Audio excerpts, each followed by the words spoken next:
নমস্কার বন্ধুরা, Apu kitchen blog থেকে আপনাদের সবাইকে স্বাগত। আর আজকে দেখুন এখানে কিন্তু আমি দেশি মুরগি নিয়েছি, পুরো একটা কেটে কুটে বেশ ভালোভাবে ধুয়ে নিয়েছি। তো এটা দিয়ে আজকে আমি চিকেন ঝাল রোস্ট করব। তো সঙ্গে থাকবেন আর সম্পূর্ণ ভিডিওটা দেখতে থাকবেন। আর যদি ভালো লেগে থাকে তাহলে অবশ্যই আমার পেজটা ফলো দেবেন, আর ইউটিউবে গিয়ে অপু কিচেন ব্লগ পেজটাকে সাবস্ক্রাইব করে আসবেন। তো সঙ্গে থাকুন। আমি প্রথমে মাংসটা আমি ভালোভাবে ভেজে নেব। এই দেখুন এখানে কিন্তু আমি অল্প একটু লবণ দিয়েছি। এটা দিয়ে এখন ভালোভাবে মেখে নিয়ে আমি মাংসটা বেশ ভালোভাবে ভেজে নেব। আর রোস্টের মাংস তো একটু ভাজতেই হবে।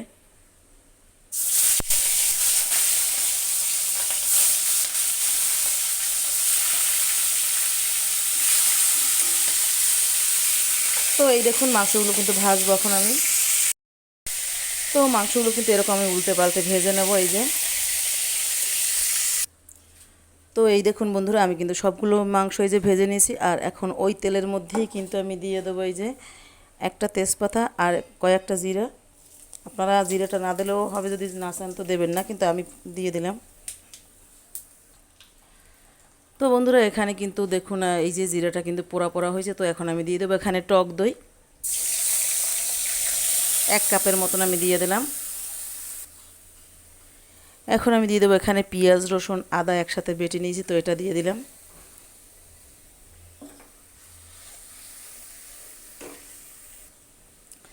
দিয়ে দিলাম পরিমাণ মতো লবণ,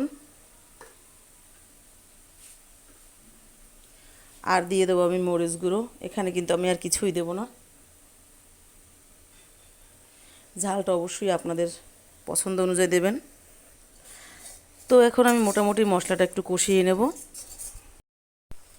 আর এই মশলাটা কষানোর সময় আমি কিন্তু একটু ভাজা জিরে গুঁড়ো দিয়ে দেবো।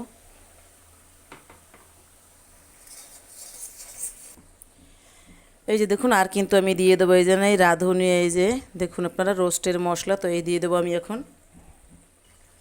এই মশলাটা দিলে কিন্তু আর কিছুই লাগে না, একটা মশলাই কিন্তু আপনার রান্নাটা হয়ে যাবে। আর খেতেও কিন্তু আসলেই সত্যি রাঁধুনির মশলাগুলো ভালো, খেতেও কিন্তু খুবই ভালো লাগে। তো আমার সবটা লাগে নাই, যতটা পরিমাণ লাগলো আমি দিয়ে দিলাম। একটা প্যাকেট দিয়ে কিন্তু আপনারা অনেকটা মাংস রান্না করতে পারবেন এরকম। তো মশলাটা কিন্তু কষানো হয়ে গেছে। এই যে দেখুন, এখন আমি দিয়ে দেবো মাংসগুলো।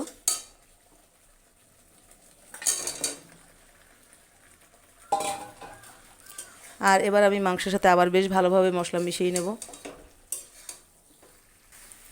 তো এই দেখুন মশলাটা কিন্তু বেশ ভালোভাবে মাংসের সাথে মিশিয়ে নিয়েছি। এবার আমি দিয়ে দেবো পরিমাণ মতো জল।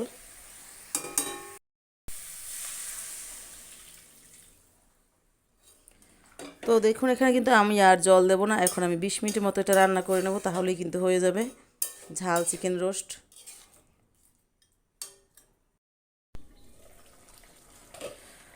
তো বন্ধুরা এখানে 20 মিনিট পরে আমি চলে আসলাম। আর এই দেখুন এখানে কিন্তু আমি এই জয়ত্রী নিয়েছিলাম, আনার আগে আমি এইটা দিয়ে নেবো। আপনারা এরকম একটু দিয়ে দেখবেন, এটা কিন্তু খেতে অসাধারণ টেস্ট আর একটা সেন্ট অন্য রকমের।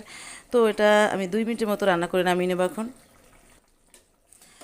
ঝোলটা অবশ্যই আপনাদের পছন্দ অনুযায়ী নিয়ে নেবেন। আর চিকেন রোস্ট কিন্তু রান্না করে রাখার পরে কিন্তু ঝোল কিছুটা মাংসের ভিতরে চলে যায়, যেহেতু এটা ভাজা থাকে। তো আমি এরকমই নামিয়ে নেবো এখন। এই যে, তো এটা কিন্তু গরম ভাত বা রুটি যে কোনো কিছুর সাথে আপনারা খেতে পারবেন, আর খেতে কিন্তু অসাধারণ লাগবে।